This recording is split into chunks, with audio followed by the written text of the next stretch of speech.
Imaginez une scène improbable.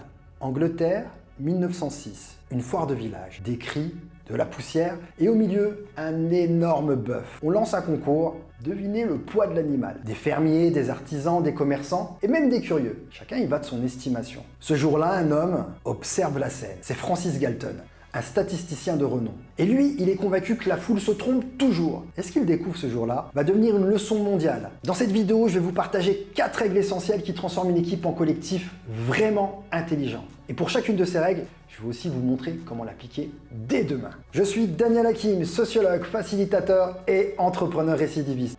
Mon rôle, remettre du mouvement dans vos projets et dans vos équipes.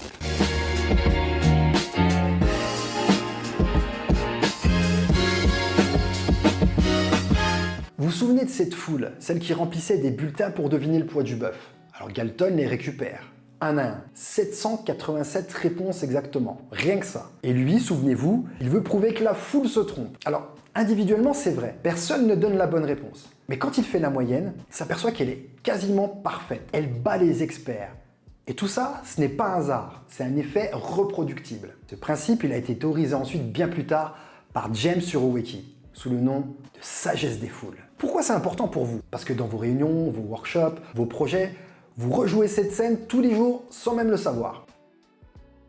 Et selon la manière dont vous structurez le collectif, vous aurez soit du bruit, soit de la clarté. Alors voilà les 4 règles, plus leurs astuces pratiques. Si ce genre de déclic vous intéresse, pensez à vous abonner. Ici, on explore ce qui transforme les blocages invisibles en énergie pour le collectif. Tout d'abord, première règle, la diversité des opinions. À la fois, il n'y avait pas que des experts, il y avait des profils variés. Et c'est cette variété de perspectives qui a rendu le collectif intelligent. Dans une équipe, c'est pareil quand on y pense. Si vous réunissez les mêmes personnes, les mêmes profils, les mêmes habitudes, vous allez tourner en rond.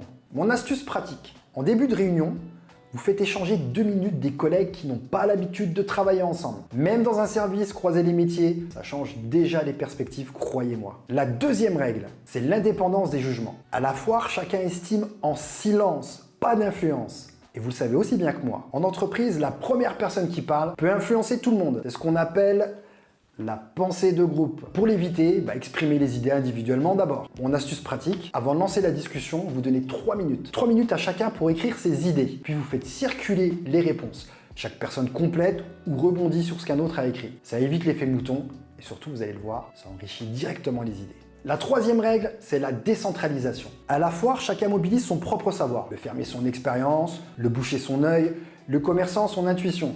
En entreprise, c'est pareil. Tenez, les vraies idées ne viennent pas toujours du comité de direction. Personnellement, j'ai vu des solutions majeures proposées par un technicien logistique alors que la direction tournait en rond depuis des mois. Un grand classique. Mon astuce pratique, quand vous faites un tour de table, commencez par ceux qui sont au plus près du terrain. Les managers parlent ensuite. Vous allez voir, c'est risqué d'être surpris par ceux qui remontent. La quatrième règle, c'est l'agrégation. Ce que Galton a fait, c'est simple. Il a fait la moyenne. Il a transformé une dispersion d'avis en une réponse collective puissante. C'est ça l'agrégation. Dans mes missions de facilitation, c'est souvent un moment clé. On trie, on regroupe, on hiérarchise. Mais surtout, on donne un sens d'ensemble pour faire atterrir les idées. Alors ça peut être un vote pondéré, un système de priorisation, un tableau visuel partagé. Bon, j'ai pas de logiciel à vous proposer pour faire tout ça. Eh ouais, cette vidéo n'est pas sponsorisée. Mon astuce pratique, pas besoin d'outils compliqués, vous faites simple. Après la réunion, par exemple, vous envoyez un tableau en 2 colonnes. Voilà ce que vous avez proposé, voilà ce que nous avons retenu. C'est le genre de suivi qui crée de la transparence, et puis vous le savez, plus de transparence égale engagement renforcé. Alors, qu'est-ce qui se passe quand l'intelligence collective tourne mal? Oui, parfois, ces 4 règles ne sont pas réunies. D'abord, la foule ne devient pas sage, elle devient confuse, ou pire, elle peut devenir conformiste. Dans les entreprises, c'est fréquent. On consulte, mais on écoute toujours les mêmes. On brainstorm, mais on décide de rien. On co-construit sans jamais intégrer les retours. Ah putain, qu'est-ce que ça m'énerve ça. Résultat, illusion de démocratie, désengagement, cynisme, blocage. Non, je ne parlerai pas de politique. Bon, bref, c'est pas un problème d'envie, c'est un problème de cadre. Ce concours de bœuf, c'était pas une anecdote, c'était une démonstration de ce qu'un groupe peut produire quand il est bien structuré. L'intelligence collective, elle ne se décrète pas, elle se facilite. Avec les bonnes règles, un collectif peut devenir lucide, puis sans elles, peut devenir aveugle. Alors dites-moi en commentaire laquelle de ces 4 règles vous semble la plus difficile à appliquer. Et puis si vous voulez continuer à transformer vos pratiques, vos projets, vos dynamiques d'équipe, abonnez-vous à la chaîne. Et puis faites-moi un retour sur les astuces que vous avez pu tester directement sur le terrain. En attendant, je vous dis à très vite de l'autre côté. Ciao!